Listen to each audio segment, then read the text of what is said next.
Le plan sanitaire maintenant, l'Agence régionale de santé vient de communiquer les derniers chiffres liés au coronavirus. 604 cas supplémentaires ont été détectés en Bretagne depuis vendredi. 16 personnes en sont décédées ces dernières 72 heures. Le taux d'incidence augmente, vous le voyez, avec 43,5 cas pour 100 000 habitants en Bretagne. Alors qu'en est-il dans ce contexte des vaccins anti-Covid? Le professeur Bruno Laviole va nous éclairer. Bonsoir et merci d'avoir accepté notre invitation. Vous êtes directeur du Centre d'investigation clinique du CHU de Rennes. Alors déjà une question, les essais et au-delà des essais, les vaccinations, les campagnes ont commencé dans certains pays. C'est le cas par exemple du Royaume-Uni, des États-Unis, du Canada, on en a beaucoup parlé aujourd'hui. Qu'en est-il en France à l'heure où on se parle ?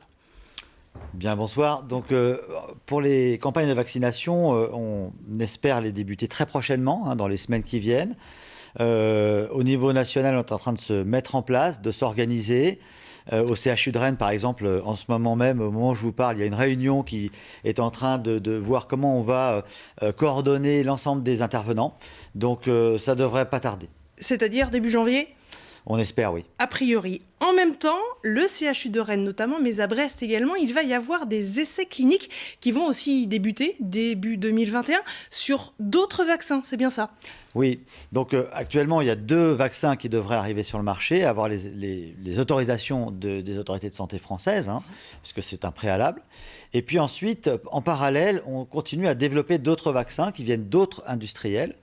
Il y en a au moins 5 actuellement qui sont en cours de développement, qui arrivent en phase 3, c'est la dernière phase de développement, là où on va regarder l'efficacité des vaccins. Mais alors pourquoi d'autres vaccins si certains font déjà le job, entre guillemets ? Alors, il y a plusieurs raisons à ça. Par exemple, le fait de savoir que les vaccins dont on dispose actuellement, la quantité ne suffira pas à couvrir l'ensemble de la population. Et puis, on a des interrogations qui persistent, notamment sur la durée de la protection, sur l'efficacité sur d'éventuels sous-groupes de population, les patients en risque, comme les sujets âgés, les sujets obèses, etc., ou diabétiques.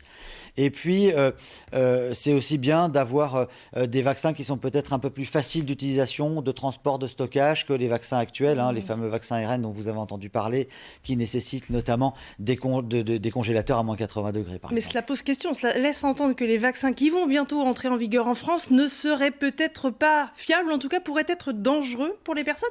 Ah non, ils ne sont pas dangereux. Ils ont déjà fait l'objet d'évaluations, d'études de phase 1, ce qu'on appelle les phases 1 et phase 2, donc les études plus précoces de développement chez l'homme, au cours desquelles plusieurs milliers de sujets ont déjà été vaccinés. On a des publications récentes qui nous montrent les effets indésirables attendus, qui ont été observés à court terme, c'est certain, mais qui sont des réactions tout à fait standards qu'on observe avec les vaccins, notamment des rougeurs au niveau du point d'injection, par exemple. Concernant les essais cliniques qui vont donc aussi débuter début 2021, comment cela va se passer ? Il y a à peu près 800 personnes à Rennes ou aux alentours qui se sont portées volontaires. Concrètement, combien ça va durer pour eux ? Alors, c'est vrai qu'au niveau national, il y a une plateforme qui s'est créée qui s'appelle Covirevac. Et j'invite chaque personne intéressée à se connecter sur cette plateforme de manière à pouvoir s'inscrire si vous souhaitez participer à des essais vaccins. Et donc, concernant le CHU de Rennes, on sait qu'on a à peu près 800 personnes qui se sont inscrites, qui sont rattachées au CHU de Rennes et que l'on pourra éventuellement contacter pour participer aux essais s'ils ont les caractéristiques des essais pour lesquels nous allons... Mais c'est un engagement sur combien de temps, très concrètement, avec Alors, des les prises de essais sang devraient durer 1 an à peu près. Le suivi des sujets devrait durer 1 an. Avec régulièrement des prises de sang, des analyses pour voir comment ils réagissent. Donc, il y aura 1 ou 2 injections, probablement 2, à peu près 1 mois d'intervalle. Et puis ensuite, des visites régulières où on fera des examens cliniques, des prises de sang pour voir comment agit le vaccin. Merci beaucoup pour toutes ces précisions concernant les vaccins anti-Covid.